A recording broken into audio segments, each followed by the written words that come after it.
মুসলমানদের প্রথম স্বাধীনতার ডাক দেওয়ার কারণেই এদের স্বাধীন হয়েছে। স্বাধীন হয়েছিলাম 47-এ, আর হয়েছি 71। আপনি কি জানেন ব্রিটিশদের বিরুদ্ধে প্রথম আন্দোলনের সূচনা কে করেছিল? এই ব্রিটিশদের বিরুদ্ধে প্রথম আন্দোলনের সূচনা করেছিল শাহ আব্দুল আজিজ সাহেব রহমাতুল্লাহ। শাহ আব্দুল আজিজ সাহেব রহমাতুল্লাহ আলাইহি 1803 সালে দিল্লির বুখারী দরবারে বলেছিলেন, আজকের মহাদেশ দারুল ইসলাম দারুল হরব, এদের বিরুদ্ধে আন্দোলন করা, সংগ্রাম করা প্রত্যেকটা মুসলমানদের জন্য ফরজ আইন। এই মুসলমানদের প্রথম স্বাধীনতার ডাক দেওয়ার কারণেই এদের স্বাধীন হয়েছে। আমরা ভেবেছিলাম ব্রিটিশ এদেশ থেকে চলে গেছে। আপনি জানেন ব্রিটিশ আন্দোলন মুসলমানদের সংখ্যা কি হচ্ছে? আপনি দেখবেন ইন্ডিয়ান গেটের মধ্যে 93,000 যারা ব্রিটিশ আন্দোলনে মারা গিয়েছে তাদের নাম লিস্টি করা আছে ইন্ডিয়ান গেটের মধ্যে। সেখানে 63,000 উপরে শুধু নামাজ মুসলমান মারা গেছে 93,000, সেখানে মুসলমানদের সংখ্যা 63,000। মুসলমানদের সংখ্যা সবচেয়ে বেশি ছিল, কিন্তু আজকে মুসলমানদের কথা কেউ বলতেও চায়। সূচনা করেছে মুসলমান ব্রিটিশ আন্দোলন, জীবন তারা সবচেয়ে বেশি দিয়েছে, কিন্তু মুসলমানদের নাম ভেবেছিলাম এবার আমরা স্বাধীন হয়ে গেছি, আমাদের দেশ মুক্ত, আমরা প্রত্যেকে বৈষম্য দূর করতে পেরেছি, বৈষম্যহীনভাবে আমরা বসবাস করবো। কিন্তু আমি কি দেখলাম, সংখ্যাগরিষ্ঠরা মুসলমানদের সাথে বৈষম্য করছে, তাদের অধিকার দিচ্ছে না।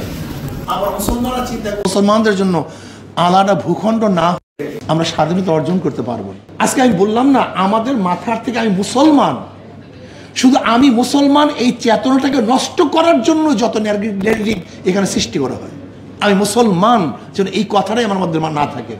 দেখেন না, একজন তসলিমা নাসরিন সেদিনকে আমার একটা পোস্ট আমি বলছিলাম 92% মুসলমানদের দেশে কোনো অবস্থাতেই গান বাদ্য এবং বাদ্যযন্ত্র গানের টিচার দেওয়া যাবে না। আপনি কি দেখেছেন তসলিমা নাসরিন সেটার বিরুদ্ধে কি লেগেছে? 92% বাংলাদেশি, বাঙালি দেখছেন নেগেটিভ। মানে আমি মুসলমান এই কথাটা মাথার থেকে তুলে দেয়া মূল চেতনাই হলো আমি যে মুসলমান, এটা তোমার মনের মধ্যে না থাকে। বসুন্ধরা টিস্যু, অশুদ্ধতার বিরুদ্ধে এক বিন্দুও ছাড় নয়। কেন দেশ ভাগ হয়েছিল? ভৌগোলিক কারণে। আমি বারবার এই কথাটা বলতে চাই, অন্য কোনো কারণে নয়। ভাষার ভিত্তিতে দেশ ডিভাইডেড হয় নাই, ঋতুর কারণে, ভৌগোলিক কারণে দেশ ডিভাইডেড হয়নি। 47 দেশ আলাদা হওয়ার কারণটা কি ছিল? ধর্মের। এদের ভাগ হয়েছিল ধর্মের ভিত্তিতে। এদেশ মুসলমানদের দেশ। এটা কেন আপনাকে বলতে লজ্জা হয়?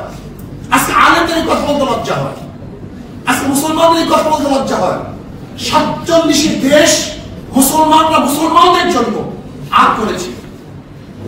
এবং আপনি কি জানেন না, 1905 সালে যখন ঢাকা ইউনিভার্সিটি প্রস্তাব দেওয়া হয়েছিল, তখন কারা বাধা দিয়েছিল? কারা বাধা দিয়েছিল? কেন বাধা দিয়েছিল? এই কথাগুলি মিথ্যে। 41 বার কারা আন্দোলন করেছে, কারা বৈঠক করেছিল।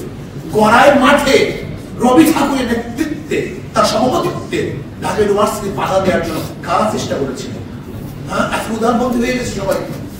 আমার কথাই বলতে পারবো না, আমার স্টেজে আমি কথা বলতে পারবো না, এটা কেমন কথা হলো? আমি মনে করি যে আপনাকে অবশ্যই মনে রাখতে হবে, আমাকে ইসলামকে ঠেকাবার জন্য যত চক্র 47 মুসলমানদের জন্য এই দেশ স্বাধীন হয়েছে ধর্মের ভিত্তিতে। এদেশ মুসলমানদের দেশ, 27 মুসলমান। আপনি কেন চিন্তা করেন না যে পূর্ব পাকিস্তান পশ্চিম পাকিস্তানের মধ্যে প্রায় 1700 কিলোমিটার দূরত্বে অবস্থান করতেছে আমরা?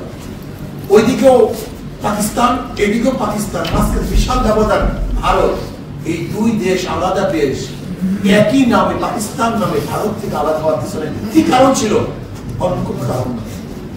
ওরা সংখ্যাগরিষ্ঠ মুসলমান, আমরা সংখ্যাগরিষ্ঠ মুসলমান, কাজে এই দেশ মুসলমান। 71 কি হয়েছে? 71 আমরা কি করেছি? কিসের দেশ স্বাধীন হয়েছে? আমরা পাকিস্তান থেকে আলাদা হয়েছি। স্বাধীন হয়েছিলাম 47-এ, আর হয়েছি 71। আমি মনে করি 47-এ যদি ভারত থেকে আমরা আলাদা না হতাম, স্বাধীন না হতাম, কিয়ামত পর্যন্ত আন্দোলন করতে পারতেন, কিন্তু লাল সবুজের পতাকা উত্তোলন করতে পারতেন না কিয়ামত পর্যন্ত।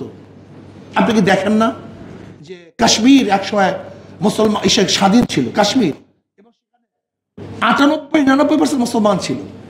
কিন্তু আজকে তারা স্বাধীনতা নয়, তারা পরাধীনতা অনুভব করতেছে। আজকে সেখানে ভারত দখল করে ফেলেছে।